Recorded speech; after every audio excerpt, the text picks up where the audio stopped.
DRDO जो है वो एक ऐसी संस्था है जो इंडियन डिफेंस को मजबूत बनाने के लिए, तो क्या मैम सिर्फ ये आर्मी के लिए करती है? नहीं बेटा, ये आर्मी, नेवी, एयरफोर्स तीनों के लिए डेवलपमेंट करती है। जब हम एग्जाम्पल की बात करते हैं कि मैम ये बनाता क्या है, तो सबसे पहले आती है हमारी अग्नि मिसाइल। तो आप समझ जाइए कि वो सरफेस टू एयर मिसाइल है। DRDO develops advanced defence technologies and weapons to strengthen India's national security. जय हिंद एवरीवन, कैसे हैं आप सभी? बहुत वक्त के बाद हम फिर से मिल रहे हैं, लेकिन इस बार हम कुछ इंटरेस्टिंग करेंगे। जैसे कि आप सबको पता है, आप लोगों ने बहुत बार सुना होगा, जितने भी एसएसबी वाले बच्चे होते हैं, जितने भी डिफेंस वाले बच्चे होते हैं, उन्होंने कहीं ना कहीं तो ये नाम सुना होता है।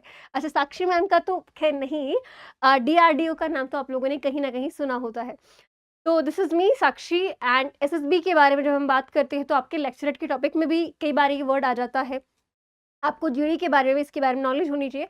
और सबसे इंपॉर्टेंट है कि जब आप एक डिफेंस के बच्चे हैं तो आपको पता होना चाहिए कि जो डीआरडीओ वर्ड है ये क्या है, इसका मतलब क्या है, जो ऑर्गेनाइजेशन है ये काम क्या करती है। चलिए बिना देरी के हम स्टार्ट करते हैं। देखिए, डिफेंस जो है रिसर्च करती है। हमारी जो डिफेंस है वो जब भी कोई वीपन बनाना होता है, जब भी कोई हथियार बनाने होते हैं, जब भी किसी और देश के साथ में हमें कोई टाई अप करना हो, तो एक्सरसाइज करनी होती है, या फिर हमें किसी प्राइवेट कंपनी के साथ में डील करनी है ना, तो अलग अलग प्रोसीजर्स ऐसे होते हैं जिसके लिए हमें एक संस्था की जरूरत पड़ती है। ठीक है, तो जो डीआरडीओ है वो वही काम करती है। इसीलिए इसकी फुल फॉर्म क्या है? Defence research and development organisation. Development यानी कि उस चीज का विकास करने के लिए। तो डीआरडीओ जो है वो एक ऐसी संस्था है जो इंडियन डिफेंस को मजबूत बनाने के लिए, चाहे फिर वो साइंटिफिक तरीके से हो, चाहे फिर वो मिलिट्री पावर से हो, और उसमें जो है इन्वॉल्वमेंट किसका रहता है? देखिए, is India's premier defence research agency. अब आपको लगेगा कि मैम क्या ये रोज ऐसे काम करती है? नहीं बेटा, रो एक अलग एजेंसी है जो रिक्रूटमेंट होती है, जहाँ पे बहुत सारे सोल्जर्स की, ऑफिसर्स की जो काम करते हैं। ये ऑर्गेनाइजेशन है, यानी कि एक बड़ी बिल्डिंग होगी, वहाँ पे बहुत सारे लोग काम करते हैं, इसकी हायरिंग भी होती है, पे साइंटिस्ट होते हैं, वर्कर्स होते हैं, अलग अलग कैटेगरीज होती हैं, रिसर्चर्स होते हैं, स्कॉलर्स होते हैं, प्रोफेसर्स होते हैं। ठीक है, तो इट वर्क्स अंडर, अच्छा ये आती किसके अंडर में है? ये आती है बेटा मिनिस्ट्री ऑफ डिफेंस के अंडर में। आप सबको कमेंट सेक्शन में जरूर बताना है कि हमारे डिफेंस मिनिस्टर कौन है फिलहाल। ठीक है, तो मिनिस्ट्री ऑफ डिफेंस के अंडर में आती है गवर्नमेंट ऑफ इंडिया। यानी कि देखा जाए तो इसके बारे में, अगर जिसकी जो भी रिसर्च हो रही है, जो भी डेवलपमेंट हो रही है, उसका जो पैसा कहाँ से आता है?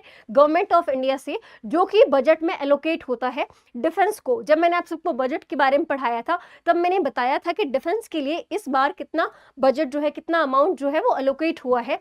तो अलग से इस संस्था के लिए एलोकेट होता है वो। Its main objective is to develop advance defence technologies and weapons for the Indian arm forces. तो क्या मैम सिर्फ ये आर्मी के लिए करती है? नहीं बेटा, ये आर्मी, नेवी, एयरफोर्स तीनों के लिए डेवलपमेंट करती है। तीनों ऑर्गेनाइजेशन जो है हमारी उसके लिए काम करती है।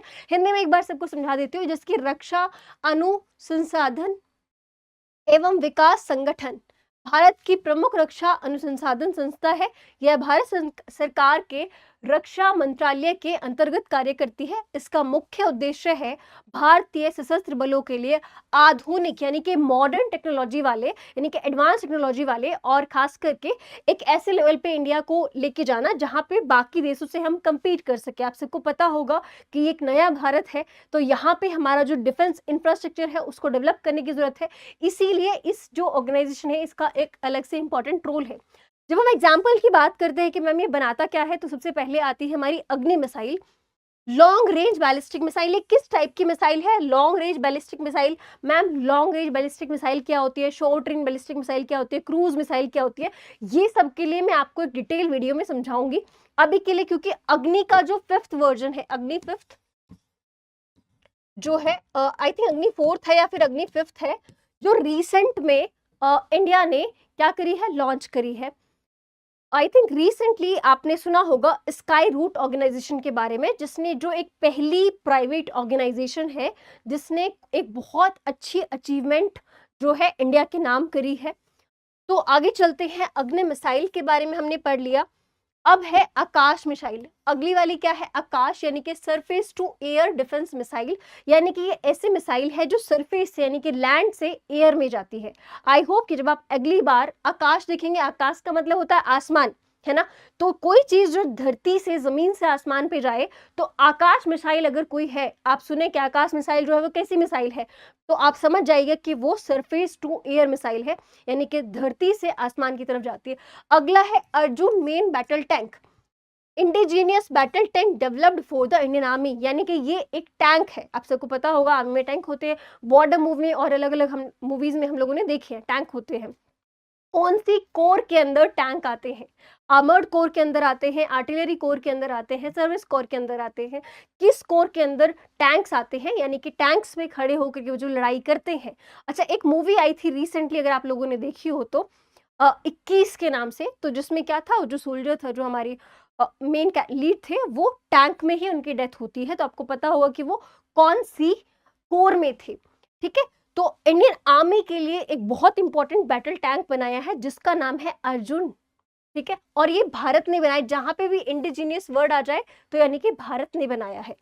अगला है रडार सिस्टम। आप सबको पता होगा, जैसे ही रडार वर्ड आता है तो समझ में आ जाता है कि कुछ ऐसा होगा जिसमें से लाइट्स निकल रही होंगी और ये कुछ डिटेक्ट करने की कोशिश कर रहा होगा। हाँ, ये डिटेक्ट ही करता है कि भारत के खिलाफ जो दुश्मन के एयरक्राफ्ट्स हैं, जो मिसाइल्स हैं, उनको क्या करता है, डिटेक्ट करता है। यानी कि जितने भी हमारे जो एयर बेस होते हैं, जो एयरफोर्स के एयर बेस होते हैं, आर्मी के बेस होते हैं, नेवी के बेस होते हैं, वहाँ पे सब जगह पे रडार सिस्टम होते हैं। इवन हमारे एयरपोर्ट्स पे भी रडार सिस्टम्स होते हैं, ठीक है। तो उसका फायदा क्या होता है कि हमें ये इंस्पेक्शन हमेशा कर पाते, सर्विलियंस हम हमेशा कर सकते हैं कि हमारा ये जो जोन है, यहाँ पे दुश्मन का कोई तो एयरक्राफ्ट, ठीक है, उनका डिफेंस का एयरक्राफ्ट नहीं आ सकता, उनकी कोई मिसाइल नहीं आ सकती, उनका कोई ड्रोन तक भी नहीं आ सकता, ठीक है। आप लोगों ने बहुत सारी मूवीज में ये देखा भी होगा। अगला हम चलते हैं यूएवीज, जिसके मैंने आपको बताया कि ड्रोन्स। तो जो हमारा डीआरडीओ ऑर्गेनाइजेशन है, ये क्या क्या बनाता है, ये मिसाइल्स बनाते हैं, ये टैंक्स बनाते हैं, ये वीपन्स बनाते हैं, ये ड्रोन्स बनाते हैं, ठीक है। तो ड्रोन्स किस चीज के काम आते हैं, आप सबको पता है कि सर्विलियंस के, इसकी मैंने भी बताया कि सर्विलियंस के लिए और रिकनेसेंस के लिए, ठीक है, यानी कि तो ही मिशनों के उपयोग किए जाते हैं, ठीक है। यानी कि निगरानी भी करते हैं और कुछ ऐसे मिशंस होते हैं जहाँ पे थोड़ा सा चोरी छिप करके करने पड़ते हैं, तो वहाँ पे अगर आप डायरेक्टली जाएंगे तो कई बार उसमें पॉसिबिलिटीज होती हैं कि आप कैच कर लिए जाएं, आप वहाँ पे थोड़ा सा डेंजरस जोन होता है, तो वहाँ पे ड्रोन आसानी से अपना काम करके चीज़ें लेकर के वापस आ सकता है। अब हम इसको एक डेफिनेशन अगर हम समझें तो DRDO develops advance defence technologies and weapons to strengthen India's national security. यानी कि जो डीआरडीओ है भाई, वो एक ऐसे ऑर्गेनाइजेशन है जो भारत के लिए आधुनिक रक्षा तकनीक और हथियार विकसित करता है।